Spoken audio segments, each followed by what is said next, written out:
Dimbo, le petit éléphant têtu. Il était une fois un petit éléphanteau nommé Dimbo, qui vivait avec ses parents et qui trouvait sa vie dans la forêt bien ennuyeuse. Il rêvait de partir loin et d'explorer de nouveaux endroits. Il parcourait la forêt pour faire des rencontres. Mais son ami le petit rat lui racontait toujours que le monde était vaste et qu'il y avait une multitude de choses à découvrir. Alors Dimbo réfléchit et décida d'entreprendre un long voyage pour explorer de nouvelles contrées. Un jour, il alla trouver ses parents pour leur parler de son projet. « J'en ai vraiment assez de rester toujours dans la même forêt. Je voudrais découvrir de nouveaux endroits. » Mais enfin, mon fils, c'est chez nous ici. Qui sait ce qui nous attend à l'extérieur de la forêt? Prends garde, en dehors de cette forêt, il y a des humains qui peuvent être très dangereux. Dimbo écouta ses parents, mais sans vraiment prendre en compte ce qu'ils lui disaient. Il voulait toujours sortir de la forêt pour découvrir le monde. Le soir venu, alors que la famille était endormie, le petit éléphant s'éloigna doucement en direction de la lisière de la forêt. Mais la nuit était sombre et il avait du mal à s'orienter. Soudain, il aperçut quelque chose qui arrivait sur lui. Avant de pouvoir réagir, il se retrouva pris sous un grand filet. Il essaya de se dégager, mais il était pris au piège. Au bout d'un instant, il entendit du bruit. Des gens poussaient des cris réjouis. Ah, c'est une belle bête. On l'a bien attrapé. Tant qu'on recherche un spécimen aussi rare. C'est bon, on l'a. Avant qu'il puisse comprendre ce qu'il se passait, Dimbo fut soulevé du sol et déposé dans une boîte sombre. Le couvercle se referma sur lui et la boîte se mit brusquement à bouger. Effrayé, le pauvre Dimbo ne savait plus quoi faire. Soudain, il entendit une voix. « Alors toi aussi, ils t'ont attrapé ?» Il releva la tête pour voir d'où venait la voix et vit qu'il s'agissait d'un des singes qui vivait dans sa forêt. « Qui m'a attrapé ?»« Les humains !» ?»« Mais pourquoi ils ont voulu m'attraper? Je n'aurais jamais rien fait de mal. » »« Moi non plus, je n'ai rien fait. Ce sont eux qui s'apprêtent à nous faire quelque chose. » Il avait raison. Les gens qui avaient attrapé Dimbo et le singe travaillaient pour un cirque en ville. Ils emmenaient les animaux qu'ils avaient attrapés au cirque pour les utiliser dans leur spectacle. Au matin, ne voyant son petit nulle part, la maman éléphante commença à s'inquiéter. Elle demanda à ses autres enfants s'ils avaient vu Dimbo, mais ils ne l'avaient pas vu non plus depuis la veille au soir. Aussitôt, la maman éléphante alla trouver le papa éléphant. « Dimbo n'est plus ici, il est parti. » Alors il l'a fait. Il faut qu'on le retrouve avant qu'il ne lui arrive quelque chose. La famille se mit en route et rencontra le petit rat, l'ami de Dimbo. En apprenant la disparition de son ami, le petit rat fut très affecté. « Je suis désolé, c'est ma faute. Je lui ai dit qu'il y avait des tas de choses à voir en dehors de la forêt. Ne vous inquiétez pas, on va le retrouver. » Les jours passaient. Dimbo était enfermé dans un enclos entouré de fils barbelés, juste à côté du chapiteau du cirque. Son ami le singe, lui, était dans une cage. Les gens du cirque se préparaient pour le spectacle qu'ils allaient donner la semaine suivante. Dimbo regardait ces gens, ces tentes et ces camions d'un air ébahi. C'était la première fois qu'il voyait de telles choses. « Qu'est-ce que c'est que cette chose qu'ils appellent cirque? Et pourquoi ils me gardent enfermé ici ?» Alors que Dimbo se posait ces questions, deux hommes arrivèrent et le sortirent de son enclos.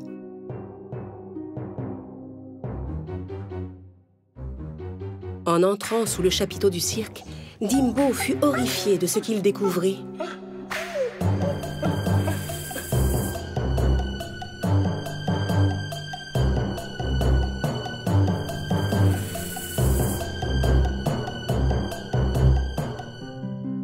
Un instant plus tard, le propriétaire du cirque, qui était aussi dompteur, s'approcha de Dimbo, un fouet à la main. Tu vas faire les tours exactement comme je vais te les montrer. Je compte sur toi pour être le clou du spectacle, tu m'entends? Sinon, tu vas être bien puni, tu peux me croire. Dimbo était terrifié. Il essaya d'exécuter les tours que le dompteur lui enseignait.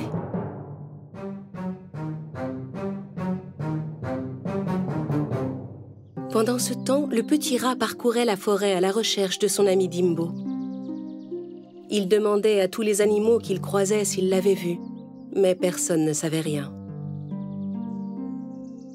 Une petite mésange aperçut le pauvre petit rat qui errait dans la forêt, désespéré, et vola vers lui pour lui demander ce qu'il avait. Je cherche mon ami Dimbo. Ton ami Dimbo? Tu parles de Dimbo, le petit éléphant têtu? C'est ça. Je pense qu'il a quitté notre forêt pour aller découvrir la ville. Ma mère m'a souvent raconté que, quand j'étais bébé, Dimbo m'avait sauvé la vie. Alors s'il risque d'avoir le moindre ennui aujourd'hui, c'est à mon tour de l'aider. Tu pourrais voler jusqu'en ville pour voir s'il y est. Si tu cherches partout, tu devrais réussir à le retrouver. Bien sûr, ne t'inquiète pas, j'y vais. Je vais le retrouver. La petite mésange s'envola aussitôt et entreprit son voyage vers la ville. Après avoir volé un long moment, elle remarqua les chapiteaux colorés du cirque et des camions garés à côté. L'oiseau vola dans leur direction et, en s'approchant, aperçut Dimbo. Des hommes étaient en train de le ramener dans son enclos de fil barbelé. La mésange vola vers son ami. Bonjour Dimbo, je suis si contente de t'avoir trouvé. Ta famille et tes amis sont très inquiets depuis que tu es parti. Les humains du cirque m'ont enfermé ici. Ils veulent me faire des numéros pour leur prochain spectacle. C'est vrai? Ne t'inquiète pas. On va te sortir de là, c'est promis. Je vais retourner voir ta famille pour les avertir que tu es ici. L'oiseau s'éleva dans les airs et s'envola vers la forêt. Dimbo était très heureux.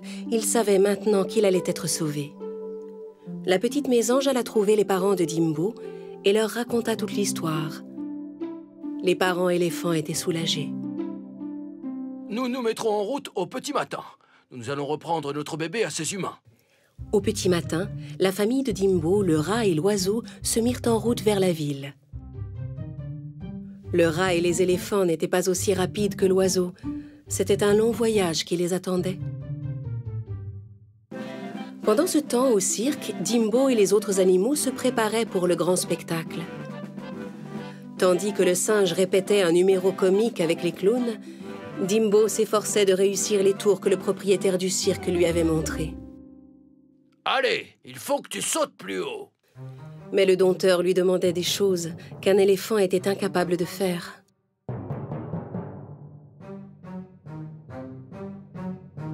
Dimbo se rappela ce qui lui était arrivé quand il avait essayé de faire des choses qui lui étaient impossibles pour imiter d'autres animaux.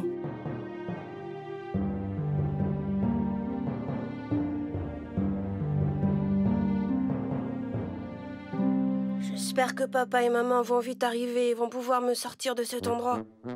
Le lendemain soir, le jour de la représentation était enfin arrivé. Les lumières du cirque brillaient dans la nuit et une foule nombreuse accourait vers le chapiteau. La famille de Dimbo, le rat et la petite mésange arrivèrent aux abords du cirque. Seuls dans son enclos entouré de barbelés, ils aperçurent Dimbo. Regardez, il est ici. Oui, mais comment va-t-on pouvoir le sortir de là? Je vais d'abord aller lui parler. Je viens avec toi. Le rat et l'oiseau filèrent vers l'enclos de Dimbo. Le petit rat se faufila sous les barbelés et s'approcha de son ami. Hé, psst! Dimbo, par ici. Oh, bonjour mon ami. Pendant ce temps, l'oiseau alla examiner de plus près la porte de l'enclos. La grille est fermée. Ça ne va pas être facile de trouver la clé. Quand ce sera à mon tour, ils viendront m'ouvrir la porte. À ce moment-là, on pourra s'enfuir. Très bien, on doit établir un plan. On revient. Pendant ce temps, le spectacle suivait son cours sous le chapiteau. Le singe et le clown faisaient leur numéro pour faire rire le public. À la fin de leur numéro, ils quittèrent la scène pour laisser place au propriétaire. Chers spectateurs, veuillez accueillir maintenant notre magicien. Le propriétaire du cirque quitta la scène et alla dans les coulisses pour demander à ses hommes de lui amener le petit éléphant. Les deux hommes sortirent et ouvrirent la porte de l'enclos où Dimbo était enfermé. À cet instant, un vacarme retentit. Quand les deux hommes se retournèrent, ils virent 4 gros éléphants qui chargeaient vers eux. Les deux hommes effrayés s'enfuirent aussitôt, laissant la porte ouverte. Dimbo était enfin libre et heureux de retrouver sa famille. Viens vite, Dimbo, il faut qu'on se dépêche. Non. Tout le monde fut stupéfait de cette réponse. Je ne veux pas partir d'ici avant d'avoir libéré mes amis. J'ai un plan. On va faire diversion pour que le rat et l'oiseau puissent aller ouvrir leur cage. Tous les éléphants se mirent à courir partout dans le cirque. Le père éléphant entra sous le chapiteau et tout le monde s'enfuit en courant, effrayé. Pendant ce temps, la mésange ouvrait les verrous des cages. Le rat ouvrait les grilles. Et tous les animaux prisonniers furent libérés. Ils s'enfuirent tous ensemble vers la forêt. Sous le choc, le propriétaire du cirque ne comprenait rien à ce qu'il se passait. Il était furieux. Alors qu'il courait en tous sens, le chapiteau s'effondra sur lui.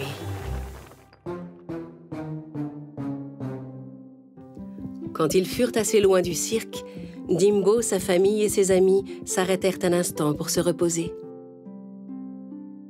Ils étaient épuisés, mais heureux et soulagés.